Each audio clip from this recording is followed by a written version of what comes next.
आज का क्वेश्चन है, पुनर्जन्म क्यों जरूरी है? जीवात्मा जगत में ही हम आध्यात्मिक उन्नति क्यों नहीं करते हैं?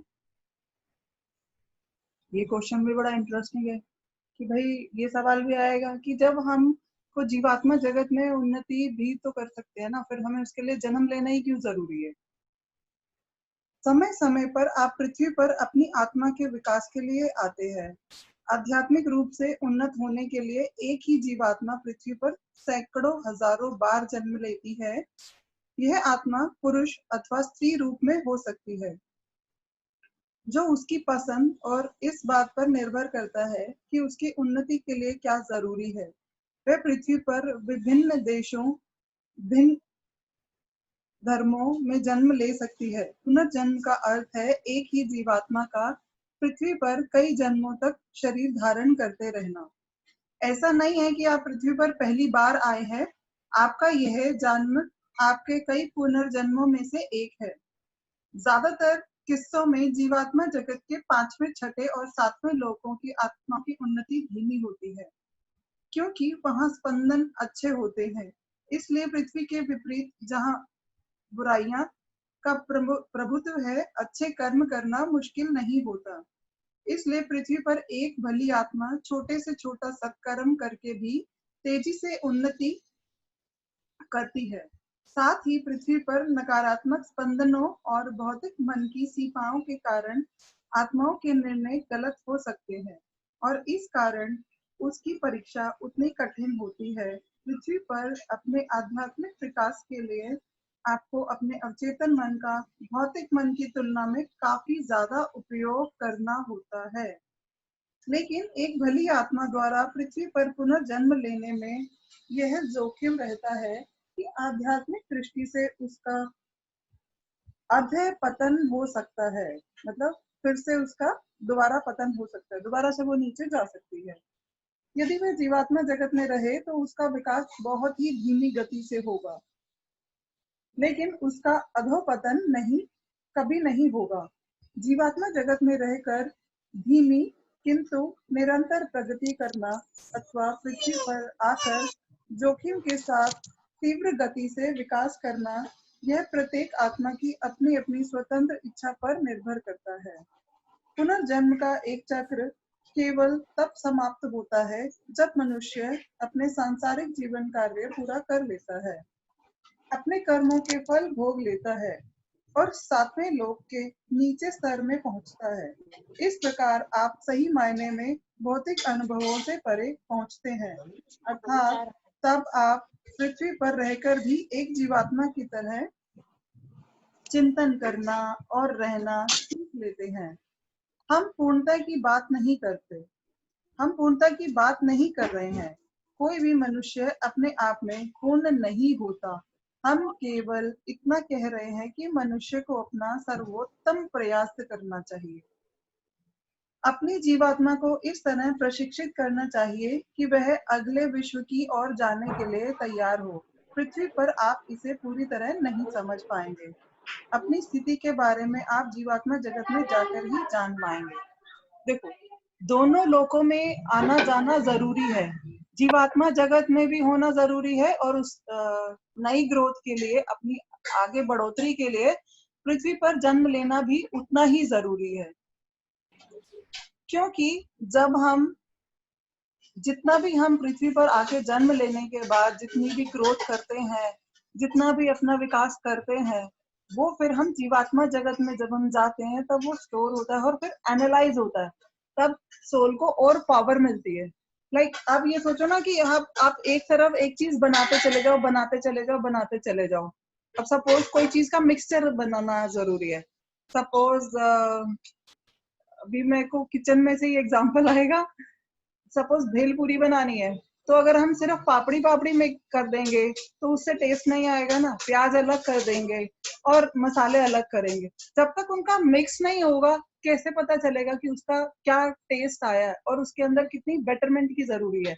ऐसे ही जब पृथ्वी पर आत्मा अपना विकास करके जीवात्मा जगत में जाती है, एनालाइज होता है कि उसने अभी इतना विकास कर लिया है, फिर उसकी नेक्स्ट मीटिंग होती है।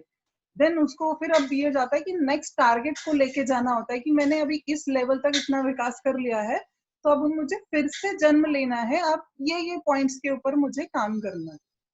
आप जैसे लर्निंग के टाइम पे भी जब स्कूल में बच्चों के एग्जाम होते हैं, तो आप कैसे बच्चों को याद कराते हो, या आपने बचपन में कैसे लर्निंग की थी कि भाई आज मैंने ये सिर्फ जितने लेंथी वाले क्वेश्चन आंसर वो याद कर लिए, आज मैंने शॉर्ट वाले आंसर क्वेश्चन याद कर लिए।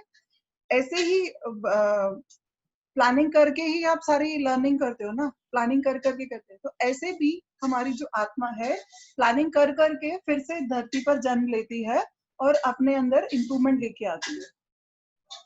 पृथ्वी पर पुनर्जन्म लेने के लिए सभी आत्माओं को पुनर्जन्म की प्रक्रिया कही जाने वाली एक विशिष्ट प्रक्रिया का अनुसरण करना पड़ता है। पुनर्जन्म के लिए आपको अपने लोक की उच्च भली आत्मा से अनुरोध करना पड़ता है। मतलब क्या क्या प्रोसीजर रहता है, ये जानने वाली बात है। पृथ्वी पर पुनर्जन्म लेने के लिए सभी आत्माओं को पुनर्जन्म की प्रक्रिया कही जाने वाली एक विशिष्ट प्रक्रिया का अनुसरण करना है। मतलब एक जो प्रोसीजर है उस प्रोसीजर को आज हम सीक्वेंस वाइज डिसाइड कर रहे हैं। फर्स्टली तो क्या करना होता है, पुनर्जन्म के लिए आपको अपने लोक की उच्च भली आत्मा से अनुरोध करना पड़ता है। नेक्स्ट स्टेप है, पुनर्जन्म की इच्छा के कारण भी बताने पड़ते हैं। मुख्य कारण अक्सर कर्मों का हिसाब चुकाना, अपना जीवन कार्य पूरा करना और आध्यात्मिक उन्नति करना होता है।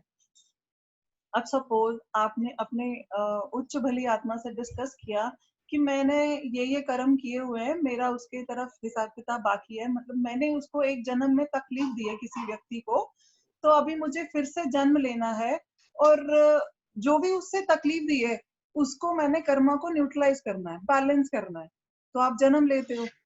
अब वो बंदा अपने कर्मों के हिसाब से आपको दुख तकलीफ दे रहा है, लेकिन आप हिम्मत हार रहे हो। नहीं, याद करो अपने उस पल को कि भाई मैंने यहाँ पे जन्म क्यों लिया है, ये सिचुएशन मेरे पास क्यों आई है। बैठ के जब आप मनन करोगे, अपना आत्मचिंतन करोगे, तब इस जो हालात तुम्हारे साथ अभी इस समय चल रहे हैं उसका तुम्हें जवाब मिलेगा, अपने सबकॉन्शियस से, अपने अवचेतन मन से जवाब मिलेगा कि ये हालात मेरे साथ क्यों हो रहा है। जैसे अभी ये किताब आपको जवाब दे रही है कि भाई आपने अपने उच्च भली आत्मा के साथ डिस्कस किया था कि ये सिचुएशन आएंगी मेरे जीवन में और मेरे कर्मा बैलेंस होंगे, राइट। यदि आत्मा के कर्म बहुत अधिक हों तो जीवात्मा जगत में उसके फल से मुक्त होना संभव नहीं होता, इसलिए उसे पृथ्वी पर पुनर्जन्म लेना पड़ता है। तो आज अगर आपका किसी के साथ कोई कर्मा है, तो आप अगर जीवात्मा जगत में रहते रहें तो उसके साथ वो कर्मा बैलेंस नहीं हो पाएगा ना, क्योंकि वो भी प्योर है और आप भी प्योर हो। जब पृथ्वी पर आते हो तो इम्प्योरिटी के साथ मिक्स होते हो, तो इम्प्योरिटी में मिक्स होने के बाद आपको अपनी प्योरिटी प्रूव करनी होगी, राइट।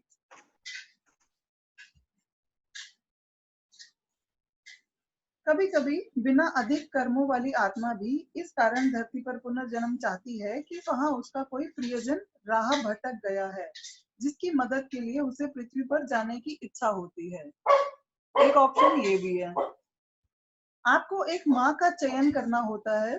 जो आत्मा अच्छे आध्यात्मिक स्तर पर नहीं होती, उसका जन्म ऐसी माँ के गर्भ से हो सकता है जो आध्यात्मिक रूप से उन्नत हो, ताकि उस आत्मा का विकास हो सके। कभी कभी एक भली आत्मा किसी नकारात्मक स्वभाव वाली माँ के से जन्म लेती है ताकि वे अपनी माँ को सुधार सके। देखो, क्लियर हुआ ये पॉइंट? मैं थोड़ा और डिटेल में समझाती हूँ। कोई एक बच्चा है जिसको कि जन्म लेना है, किसी आत्मा को जन्म लेना है और उसे पता है कि भाई मेरी आध्यात्मिक उतनी उन्नति नहीं है, अभी मैं उतने ऊंचे स्तर पे नहीं हूँ, तो वो अपने लिए ऐसी माँ को चुनता है जो आध्यात्मिक स्तर पर ऊंचा उठी हुई हो। आज आप जितनी भी माएँ बैठी हो, तो आपके बच्चों ने इसलिए आप लोगों को चुना है कि आप अपने लिए कर रहे हो कुछ, या फिर जो बच्चे आज आध्यात्मिक स्तर पर आज यहाँ पर विकास प्राप्त कर रहे हैं, तो उन्होंने ये जन्म ऐसा इसलिए चुना है कि वो अपने माता पिता को भी इस राह पर लेकर आ सके। इसके जरिए आत्मा कर्मों का फल भी भोग सकती है और परीक्षा और प्रशिक्षण की प्रक्रिया से भी गुजरती है। यहाँ दोनों काम हो रहे हैं, आपके कर्मों के फल भी हो रहे हैं और आप शिक्षा भी ले रहे हैं और प्रशिक्षण भी ले रहे हैं, परीक्षा भी दे रहे हैं और प्रशिक्षण भी ले रहे हैं। यानी कि जैसे स्कूल में होता है ना, टीचर से लेसन पढ़ना और फिर एंड में एग्जाम देना, तो सेम वे में यहाँ पर भी हो रहा है।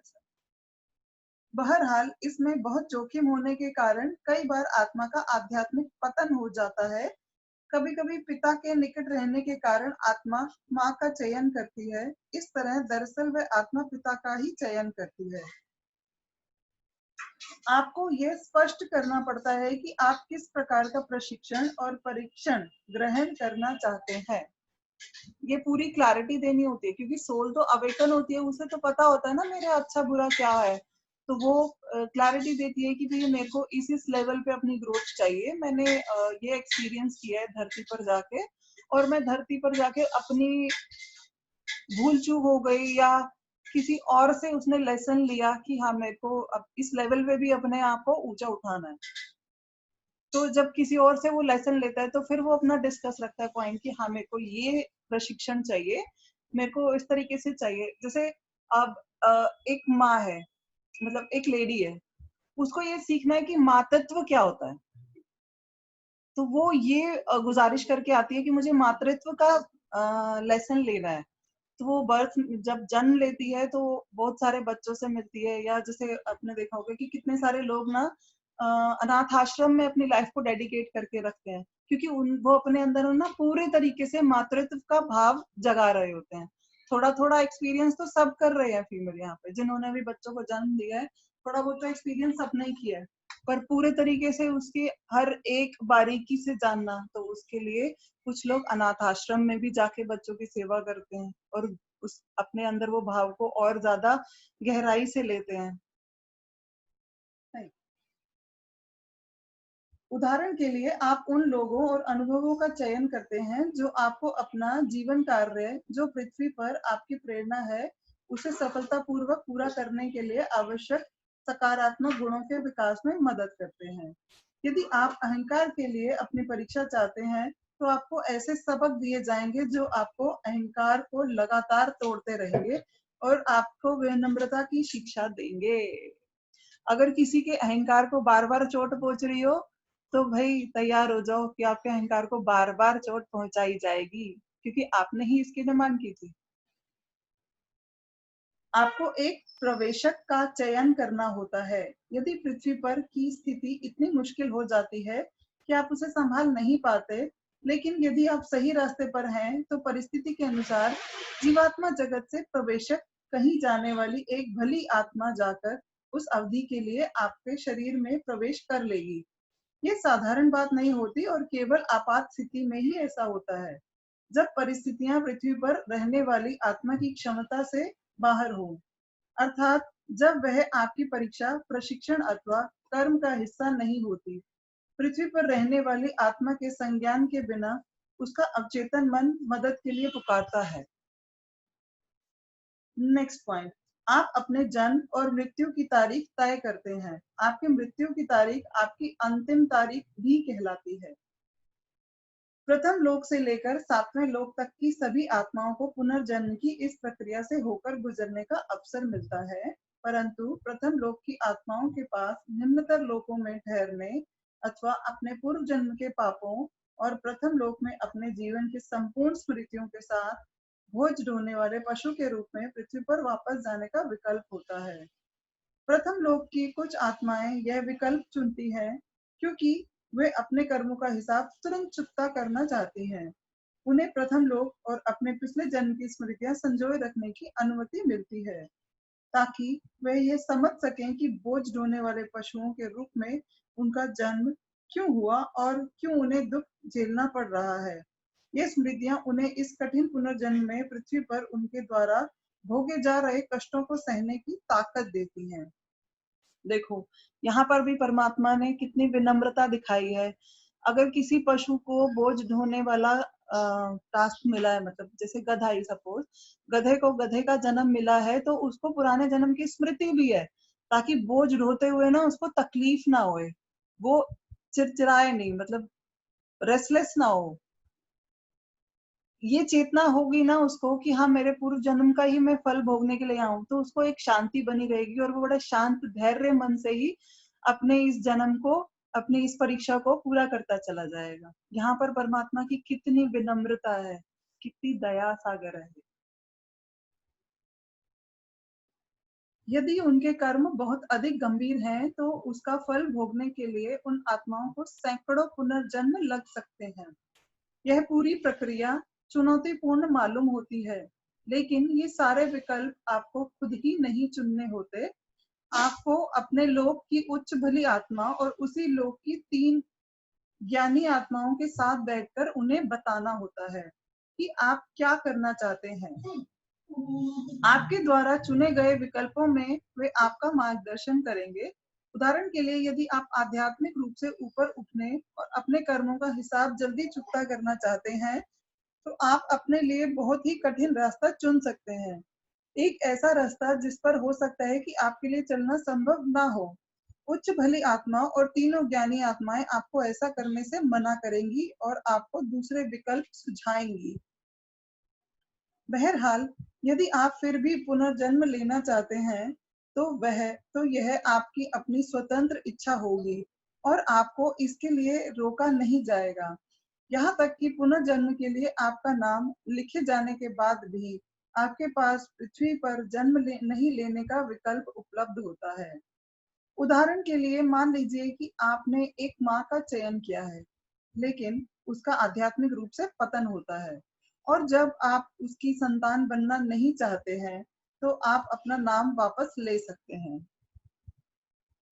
हो सकता है कि आपने इस माँ को इसलिए चुना क्योंकि वे आध्यात्मिक रूप से उन्नत थी और आप चाहते थे कि आपको ज्ञान देने वाला कोई व्यक्ति मिले जो आपको सही राह पर ले जाए। लेकिन यदि माँ गलत रास्ते पर चली गई हो और भ्रांत हो जाए, तो आपके लिए उसके बच्चे के रूप में जन्म लेने का कोई मतलब नहीं रह जाता।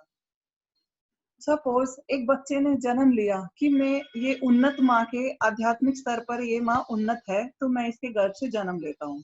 जन्म लेने के बाद जब उसे पता चला कि उसकी माँ अब कोई भी विषम परिस्थितियां आई या वो अपने आप को नहीं संभाल पाई, तो वो अपने रास्ते से भटक गई। तो बच्चा जन्म लेने से पहले की बात है ये। तो अगर उसको पता चल गया कि ये माँ बचपन से तो बड़े अच्छे संस्कारों में पली है, पाठ पूजा कर रही है, तो मेरे को इसी माँ के गर्भ से जन्म लेना है। लेकिन आफ्टर मैरिज कह लो या मैरिज से पहले उसके साथ कुछ ऐसा इंसिडेंट घट गया जिससे कि वो रास्ते से भटक गई है, तो उसको ऑप्शन दिया जाता है कि तुमने अगर इस माँ के गर्भ से जन्म नहीं लेना, तो तुम अपना ऑप्शन वापस भी ले सकते हो। क्लियर है यहाँ पर?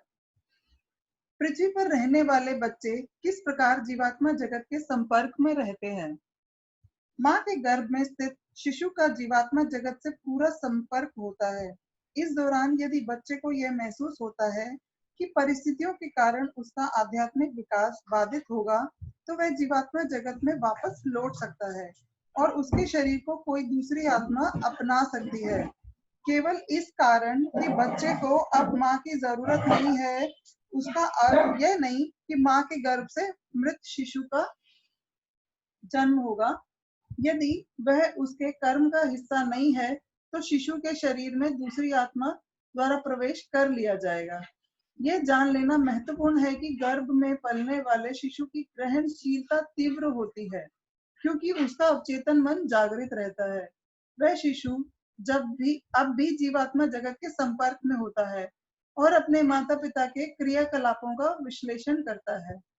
सकारात्मक और संतुष्ट रहिए और यह ध्यान रखिए कि हर प्रकार की नकारात्मक चीजों से शिशु बचा रहे। उदाहरण के लिए, जब माँ दुखी होती है, शिशु द्वारा दुख की नकारात्मक ऊर्जा ग्रहण की जाती है। ये बताया जाता है ना कि जब माँ प्रेग्नेंट होती है तो उसको बड़ा ध्यान रखना चाहिए, खुश रहना चाहिए, ताकि बच्चे के अंदर वैसी वाइब्रेशंस जाएं। शिशु माँ के विचारों और भावनाओं के प्रति बहुत ही संवेदनशील होता है। यदि माँ की प्रवृत्ति लगातार नकारात्मक बनी रहे और वह गलत रास्ते पर हो, तो शिशु की भली आत्मा जीवात्मा जगत में वापस लौट जाएगी और निम्नतर आध्यात्मिक स्तर की आत्मा उसका स्थान लेगी। यदि शिशु के शरीर के लिए कोई आत्मा नहीं आती तो बच्चा मरा हुआ पैदा होगा। जन्म लेने के बाद बोलना आरंभ होने तक शिशु जीवात्मा जगत से के संपर्क में रहता है। इसके बाद शिशु का अवचेतन मन उसके भौतिक मन को जीवात्मा जगत की स्मृतियां रखने की अनुमति नहीं देता। शिशु के बोलना शुरू करने के बाद क्या उसके जीवात्मा जगत से सारे संपर्क टूट जाते हैं? नहीं, बिल्कुल नहीं। अपनी गहरी स्वप्नहीन निद्रा में आप ऐसे स्थान की यात्रा पर जाते हैं जो पृथ्वी और जीवात्मा जगत के बीच स्थित होती है। आपकी आत्मा आपके शरीर से उठकर दूसरी जीवात्माओं से मिलने ऊपर की ओर बढ़ती है। आपकी नींद में जीवात्मा जगत में रहने वाले आपके प्रियजन आपसे आपके अवचेतन मन के जरिए बात करते हैं और आपका मार्गदर्शन करते हैं। ये लगातार आपके संपर्क में रहते हैं।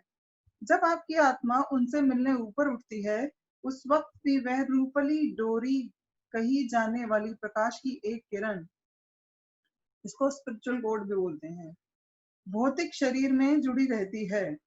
आपकी रूपली डोरी आपकी जीवात्मा को आपके भौतिक शरीर से जोड़े रखती है। जब आपकी मृत्यु होती है, तब वह संपर्क टूट जाता है। आप अपने प्रियजनों से कुछ मिनटों अथवा कभी-कभी कुछ घंटों के लिए मिल सकते हैं, लेकिन यह आपकी नींद पर निर्भर करता है, जो गहरी और स्वप्नहीन होनी चाहिए। मिलने वालों के बीच प्रेम पारस्परिक होना चाहिए, एक तरफा नहीं। विश्वास रखिए, यदि जीवात्मा जगत में आपके प्रियजन हैं, तो आप उनसे नियमित रूप से अवश्य मिलते हैं। ये प्रियजन केवल इसी जन्म में बिछड़ी हुई आत्माएं नहीं है, बल्कि इनमें वे लोग भी हो सकते हैं जो पिछले जन्म में आपके बहुत करीब रहे हों और जीवात्मा जगत में आपकी सहायता करने की कोशिश कर रहे हों। रूपहली डोरी अनेक प्रकाश किरणों से मिलकर बनी रही होती है, जो एक साथ मिलकर एक लंबी किरण बनती है। रूपहली डोरी शरीर पर सिर के ऊपरी भाग से जुड़ी होती है, ताकि आत्मा सिर के कोमल हिस्से से होकर अंदर या बाहर आ जा सके। बच्चों में हमेशा सिर पर एक मुलायम स्थान होता है जहां रूपहली डोरी जुड़ी होती है। नींद में अक्सर ऐसा होता है कि आप एक झटके के साथ अचानक जागते हैं। आपके सीने में धक सा होता है और आपको महसूस होता है कि आप गिर रहे थे और अभी-अभी जमीन पर उतरे हैं। यह तब होता है जब आत्मा अपने प्रियजनों को प्राकृतिक तौर पर मिलकर आने के बाद अपने भौतिक शरीर में लौटती है। रूपहली डोरी जाने का व्यक्ति की मृत्यु हो जाती है। जाने पर व्यक्ति की मृत्यु हो जाती है। जीवात्मा जगत में आपके फरिश्ते आपकी रूपहली डोरी को भरपूर तेज सफेद रोशनी के द्वारा सुरक्षित रखते हैं, जिससे एक सुरक्षाकारी प्रभामंडल का निर्माण होता है, ताकि कोई नकारात्मक तत्व इस तक ना पहुंच पाए। जब आप ध्यान की अस्वाभाविक विधियों और सूक्ष्म शरीरी अवकाशी यात्रा, अर्थात जब आप अपने शरीर को अपनी मर्जी से छोड़ते हैं, का अनुसरण करते हैं, तो आप अपनी जिंदगी को जोखिम में डालते हैं, क्योंकि आपकी रूपहली डोरी खतरे में पड़ती है और नकारात्मक आत्माएं रूपहली डोरी को काटकर आपको अपने शरीर में दोबारा प्रवेश करने से रोक सकती हैं। अवकाशी यात्रा तब होती है जब मनुष्य अप्राकृतिक रूप से और मानसिक सजगता के साथ शरीर छोड़ता है। इसमें एक जोखिम होता है, क्योंकि यदि रूपहली डोरी टूट जाए तो समय से पहले और पृथ्वी पर अपना जीवन कार्य पूरा करने से पहले ही मनुष्य की मृत्यु हो जाती है।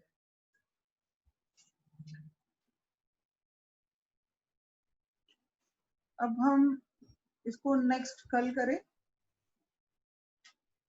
या रीडिंग अब हम कल करते हैं। तो किसी को कुछ डिस्कस करना है तो यू कैन डिस्कस।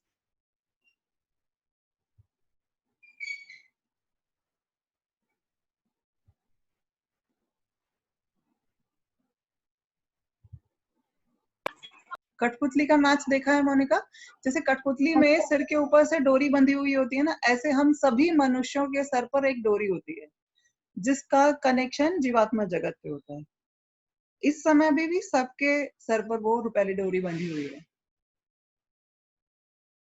मतलब जो पर्सन जैसे सुसाइड करता है तो उसकी जो बुरी आत्मा है, मतलब उसकी जो रुपैली डोरी कटने वाली होती है तो बुरी आत्मा उसको कैप्चर कर लेती है, ऐसा कहना चाह रही है बुक? नहीं, अभी हम यहाँ पर सुसाइडल केस को डिस्कस नहीं कर रहे हैं। अभी हम ये डिस्कस कर रहे हैं कि जो हमने रीडिंग करी है ना अभी, उसको आप अपने लिए किस लेवल तक समझ पाए। इसको अपने आप के साथ कनेक्शन करो, अदर किसी के साथ नहीं करो।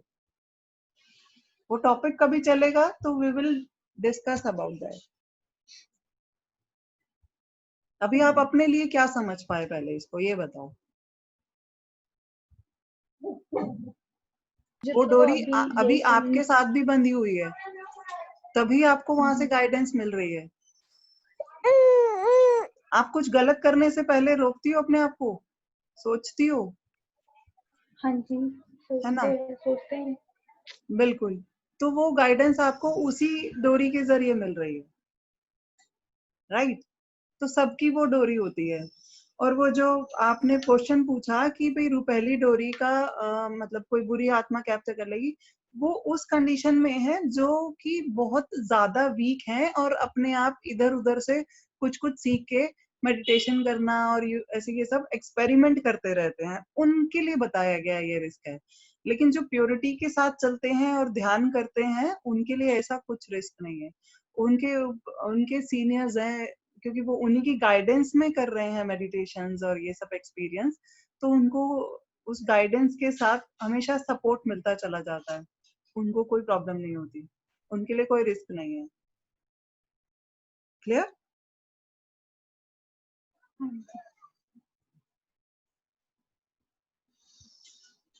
और किसी के लिए कोई मन में कुछ सवाल आ रहा हो? ओके, सबको क्लियर हो गया, वेरी गुड।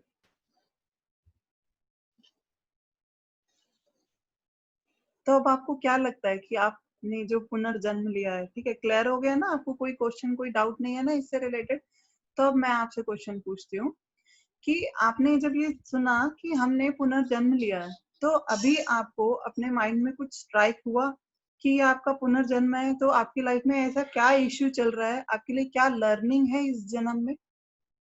किसी को एकदम से रिकॉल हुआ, स्ट्राइक किया, किसी के सामने जवाब आया? Come on. मुझे ऐसा लगा जैसे पहले ना मैं बहुत मतलब कीड़े वीड़े मारती थी, मतलब कभी कॉकरोच दिखा, कुछ दिखा, मार दिया उसको एकदम। अब ना मैं उसको मारने से पहले 2 बार सोचती हूँ कि मारो कि ना मारो। ऐसे कीड़िया वगैरह, चींटियां वगैरह चलती, उनको मैं मार देती थी एकदम। अब मेरे दिमाग में ना थॉट चलता है कि मैं उसको मारूं कि ना मारूं, मैं जान दूं। ओके, मतलब अब ये कह सकते हैं अवचेतन मन जागृत हो रहा है, जो तुमको कह रहा है कि knock knock, knock knock, right? या और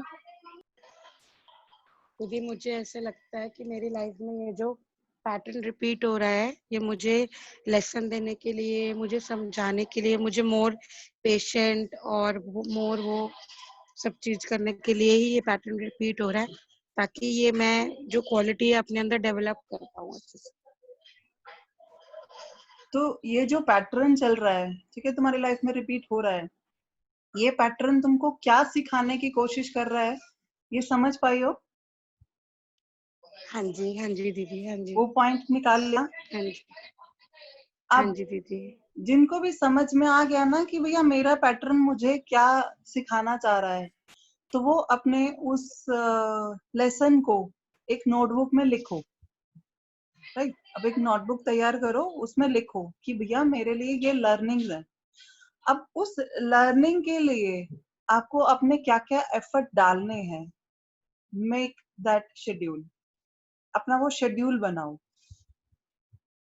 सपोज किसी को समझ में आ गया कि भैया लेजीनेस के ऊपर काम करना है मेरे को, तो आप उस पॉइंट को पकड़ो और उसके लिए अपना शेड्यूल बनाओ कि भैया कुछ भी हो जाए, मेरे को इस समय उठकर अपने शरीर के लिए थोड़ा सा वर्कआउट जरूर करना है और अपने इस शरीर को कुछ देर मौन रखना है, ठीक है? लेजीनेस सबसे पहले हम अपने शरीर की तोड़ेंगे, बाहर की ये बात नहीं कर रही हूँ मैं। आपको बाहर की सिचुएशंस को हैंडल करना, कि घर में काम कैसे करना है, सबसे डील कैसे करना है, वो सिचुएशन को हैंडल करना आपको अच्छे से आता है, मास्टरी है ना। लेकिन अपने आप को कैसे ठीक करना है, अपने लिए कैसे जागना है, ये चीज नहीं आती, जिसकी वजह से आप ऑलवेज मिसगाइडेड रहते हो, राइट। तो अपने लिए सबसे पहले स्ट्रैटेजीज बनाओ। लेजीनेस है तो अपने अंदर देखो कि भाई मेरे अंदर ये अपने आध्यात्मिक अभ्यास को लगातार जारी रखने के लिए एक लेजीनेस आ जाती है, बीच बीच में ये ब्रेक हो जाता है। और या फिर अगर किसी को पेशेंस डेवलप करनी है अपने अंदर, तो सीखो पेशेंस। ये पेशेंस भी मुझे मेरे अंदर लेके आनी है। कैसे आएगी? कुछ देर मैंने अपने पूरे दिन का एक नियम बनाना है कि 1 घंटा मुझे मौन रखना है, राइट। और इस 1 घंटे में मुझे कुछ भी ग्रहण नहीं करना है, राइट। ऐसे आप हर चीज के लिए अपने लिए कुछ कुछ प्रैक्टिसेस को चुन सकते हो।